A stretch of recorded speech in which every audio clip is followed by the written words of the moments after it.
नमस्कार दोस्तों, आप सभी का स्वागत है हमारे यूट्यूब चैनल पर। अभी तक हमारे भारतीय राज्य व्यवस्था लेक्चर सीरीज के 2 लेक्चर कवर हो चुके हैं और आज हम बात करेंगे भारतीय संविधान की प्रकृति और विशेषता पर। यह लेक्चर यूपीपीसीएस प्रारंभिक परीक्षा और मुख्य परीक्षा के लिहाज से बहुत ही महत्वपूर्ण होगा। साथ ही यह सभी प्रकार के वनडे एग्जाम में भी बराबर उपयोगी होगा। तो शुरू करते हैं आज का लेक्चर। भारतीय संविधान की प्रकृति और विशेषता। कोई भी देश हो, उसकी जो स्थिति होती है, उसकी जो परिस्थिति होती है, वहाँ की जो शासन प्रणाली को जरूर प्रभावित करती है। किसी भी देश का जो संविधान है, उस देश की शासन प्रणाली का परिचायक भी होता है। भारतीय संविधान के तत्व की बात करें या भारतीय संविधान की मूल भावना की बात करें, ये बिल्कुल बेजोड़ है, बिल्कुल अद्वितीय है और इसकी कुछ विशेषता है जिनको हम समझेंगे। और ये सभी विशेषताएं कहीं न कहीं मुख्य परीक्षा में या प्रारंभिक परीक्षा के प्रश्नों में जरूर काम आएगी।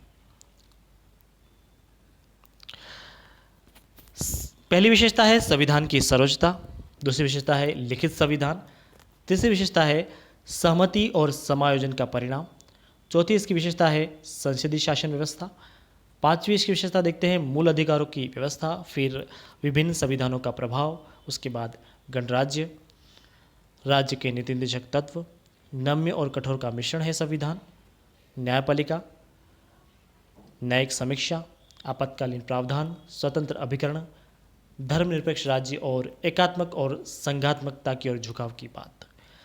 ये सभी पॉइंट हम एक एक करके समझेंगे। तो बात करते हैं संविधान की सर्वोच्चता से। भारत में जो संविधान है वो अपनी सर्वोच्चता के लिए जाना जाता है। अब बात करें भारत का संविधान है, वो अपने संविधान के लिए जाना जाता है। ब्रिटेन में बात करें, क्योंकि संविधान की सर्वोच्चता है यहाँ पर, ब्रिटेन में हम बात करें तो संसद सर्वोच्च है और अमेरिका में बात करें तो न्यायपालिका सर्वोच्च है। तो यहाँ हम देखते हैं कि भारत की विशेषता है कि अपने संविधान की सर्वोच्चता को बनाए रखना, इससे ऊपर कुछ भी नहीं है। अब बात करते हैं दूसरी विशेषता की, लिखित संविधान, निर्मित संविधान, विश्व का सबसे बड़ा संविधान। जिस प्रकार अमेरिका हो, कनाडा हो, स्विट्जरलैंड हो, इन सब के लिखित संविधान है, भारत का भी लिखित संविधान है।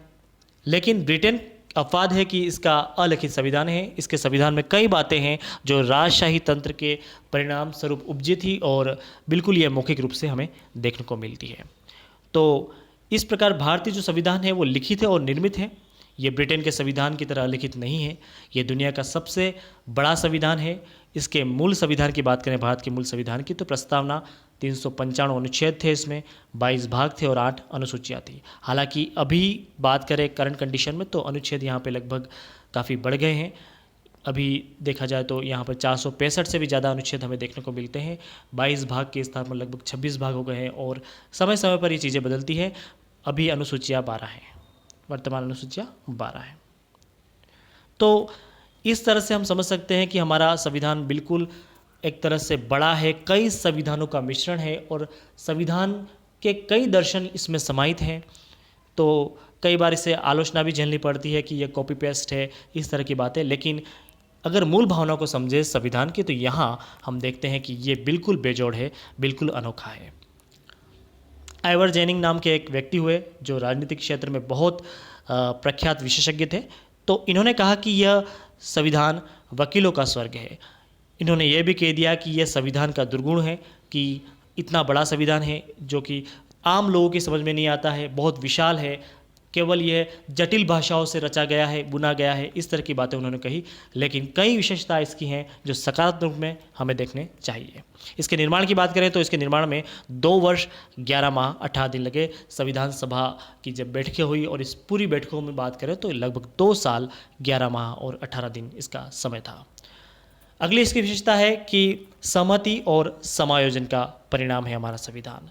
हमारे संविधान निर्माता ने संविधान के निर्माण करते हुए बहुत सारे विचार थे जो उन्होंने थोपे हुए विचारों को नहीं लिया और कई तरह की बातें इन्होंने निर्माण में अपनाई। कोई जल्दबाजी नहीं की, किसी विचार को थोपा गया अगर संविधान सभा में तो उसे नहीं अपनाया गया, एक राय बनाई, एक मंतव्य बनाया और अंतिम रूप से इसका जो निर्माण हुआ वो बिल्कुल शानदार था। तो आप इसे ये समझें कि हमारा संविधान एकल रूप से कोई विवाद से स्वरूप नहीं उपजा है, ये बिल्कुल एक तरह से सहमति का और समायोजन का परिणाम है हमारा संविधान। अब बात करते हैं संसदीय शासन प्रणाली की। ब्रिटेन की तरह ही हमने भी संसदीय शासन प्रणाली अपनाई। हालांकि हमारी संसदीय शासन प्रणाली में राजतंत्र का कोई योगदान नहीं है, जैसा कि ब्रिटेन में देखने को मिला। हमारे यहाँ राष्ट्रपति के भी चुनाव होते हैं, तो इस तरह से वहाँ पर राष्ट्रपति का जो पद है वो एक तरह से आनुवंशिक है, लेकिन यहाँ पे ऐसी कोई व्यवस्था नहीं है। तो सबसे पहले बात ये जान लो कि संसदीय प्रणाली शब्द हमारे संविधान में कहीं भी प्रयोग नहीं किया है। कई बार प्रश्नों में सीधा पूछा जाता है कि संसदीय शासन प्रणाली संविधान का हिस्सा है या नहीं, कहीं संविधान में संसदीय शासन प्रणाली का कोई जिक्र है या नहीं। तो ये बिल्कुल इसका कोई जिक्र नहीं है, ठीक है। फिर भी भारतीय संविधान में संसदीय सरकार की स्थापना की गई है। यह व्यवस्था केंद्र और राज्य दोनों ही सरकारों में एक जैसी है, सेंटर में भी है और स्टेट में भी है। मतलब संसदीय शासन में जनता द्वारा प्रतिनिधियों का चयन किया जाता है। अंतिम जो संप्रभु है वो जनता में निहित है। संसदीय शासन प्रणाली में प्रधानमंत्री और उसकी मंत्रिपरिषद वास्तविक सत्ता में होती है, और राष्ट्रपति होता है वो नाम मात्र का होता है, या फिर वो संवैधानिक प्रधान होता है। आर्टिकल 53 में हम बात करेंगे आगे कि 53 में कहा गया है कि संघ की कार्यपालिका शक्ति राष्ट्रपति में निहित है। उसी तरह 74 में कहा गया है कि राष्ट्रपति प्रधानमंत्री के नेतृत्व वाली मंत्रिपरिषद की सलाह से कार्य करेगा। इस तरह से ये पूरी बातें हमें देखने को मिलती है। हालांकि हमारी ये संसदीय व्यवस्था की बात करें तो 1935 के जो अधिनियम का भी यहाँ पर ज़बरदस्त प्रभाव हमें देखने को मिलता है।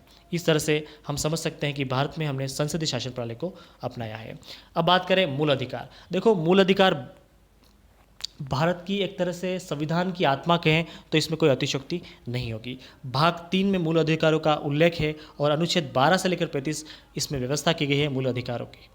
इन अधिकारों को संविधान में समावेश करने की प्रेरणा हमें अमेरिका के संविधान से मिली थी, ठीक है। मूल संविधान में 7 मौलिक अधिकारों का उल्लेख था, लेकिन वर्तमान में बात करें तो 6 मौलिक अधिकार रह गए हैं। एक मौलिक अधिकार कौन सा है जो हटाया गया, उस पर बात करता हूँ कि 44वां संविधान संशोधन हुआ था 1978 में। 44वां संविधान संशोधन हुआ था 1978 में, और इस संविधान संशोधन के तहत संपत्ति के मूल अधिकार को हटा दिया गया और इसे केवल कानूनी अधिकार बनाया गया, इसे मूल अधिकार नहीं बनाया गया। इस तरह से इसकी जो उल्लेख हमें देखने को मिलता है तो आर्टिकल 300A के अंतर्गत हमें संपत्ति के विधिक अधिकार की जानकारी मिलती है। अब देखते हैं विभिन्न संविधानों का प्रभाव कैसे है हमारे संविधान पे। देखो, मैंने पहले ही बताया कि हमारा संविधान है वो बिल्कुल बेजोड़ है और अद्वितीय है।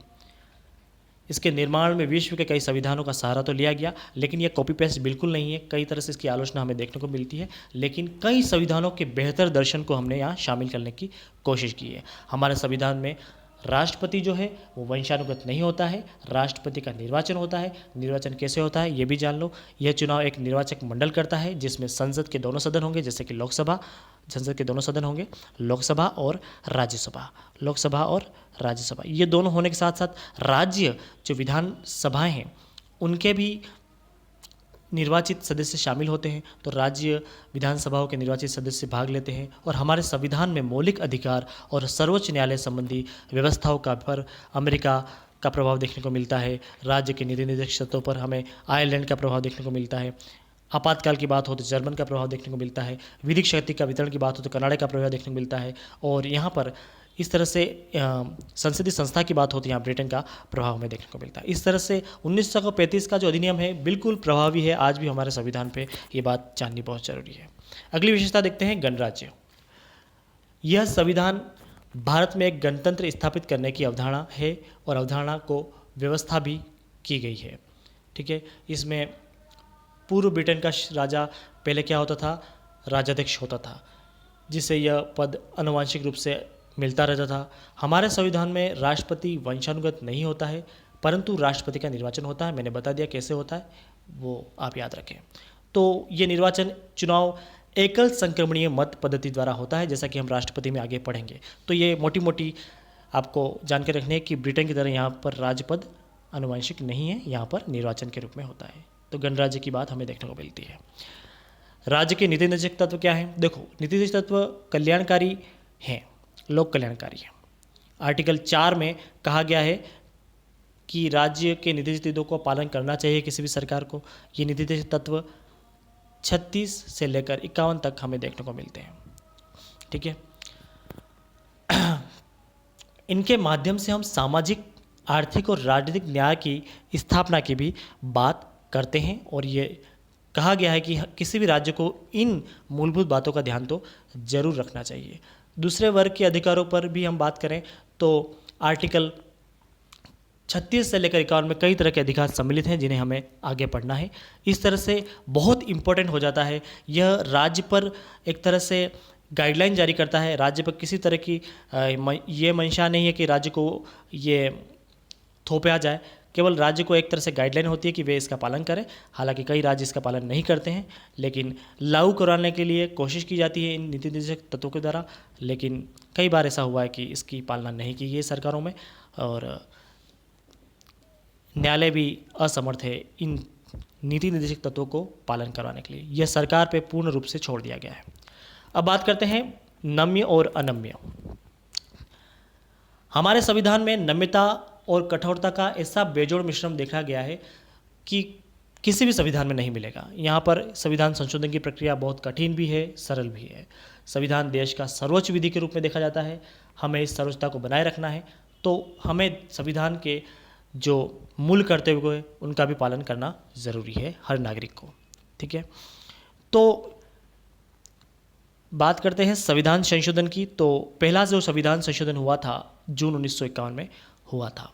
ठीक है, पहला जो संविधान संशोधन हुआ था जून 1951 हुआ था, और अब तक 100 संविधान संशोधन हो चुके हैं। संविधान के अनुच्छेद 368 में संविधान संशोधन की प्रक्रिया दी गई है, और ये प्रक्रिया दक्षिण अफ्रीका से ली गई है। ये भी आप याद रखें।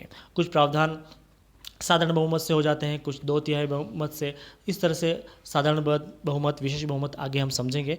तो अभी के लिए ये केवल इतना है कि ये नम्यता और अनियमितता का मिश्रण है, और यहाँ पर कठोरता भी है, लचीला भी है, और एक तरह से फ्लेक्सिबल हमारा संविधान है। अब बात करते हैं जुडिशियल रिव्यू की। संविधान संघीय तथा राज्य विधानमंडलों के अधिनियमों की बात करता है। संघीय और राज्य कार्यपालिका के क्रियाकलापों पर भी कंट्रोल करने की बात करता है। कैसे करेगा? न्यायिक समीक्षा के माध्यम से। ठीक है, तो कार्यपालिका के जो कार्य हो या फिर विधायिका के जो कार्य हो उस पर न्यायपालिका क्या करती है? नियंत्रण रखती है। ठीक है, इस व्यवस्था का फलस्वरूप शासन के दोनों अंग हुए, चाहे विधायिका हुई या कार्यपालिका की, पूर्ण सावधानी से कार्य करने की जो गाइडलाइंस होती है उस पर काम करते हैं वो लोग। अगर किसी भी तरह की कोई परेशानी होती है तो इस पर जुडिशियल रिव्यू किया जा सकता है, और अपनी सत्ता का उपयोग स्वेच्छाचारी पूर्वक नहीं कर सकते। तो ये सब बातें हमें देखने को मिलती है। जो लोग इसकी स्वेच्छाचारी उपयोग नहीं करेंगे तो जुडिशियल रिव्यू होता है। और आपने देखा भी होगा समय समय पर पत्र पत्रिकाओं में इस तरह के प्रावधान देखने को मिलते हैं। अब बात करते हैं स्वतंत्र न्यायपालिका। संविधान में स्वतंत्र न्यायपालिका की बात कही गई है और इसकी स्थापना भी की गई है। भारतीय संविधान सारे देश के लिए न्याय प्रशासन की एक ही व्यवस्था लागू करता है, एकीकृत व्यवस्था लागू करता है।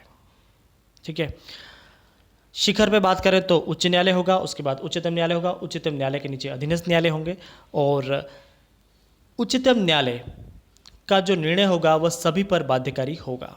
ठीक है, तो सरकार हो, चाहे इंडिविजुअल हो, चाहे संस्था हो, चाहे प्राइवेट इंस्टीट्यूशन हो, सभी पर बाध्यकारी होगा। और अभी जो सुप्रीम कोर्ट है वो दिल्ली में है, आप सभी को पता होगा। राज्यों की अपनी अपनी उच्च न्यायालय अपने अपने राज्यों की राजधानी में होती है। लगभग वर्तमान में 24 हाई कोर्ट हैं भारत में। टोटल कितनी हाई कोर्ट है? 24 हाई कोर्ट है।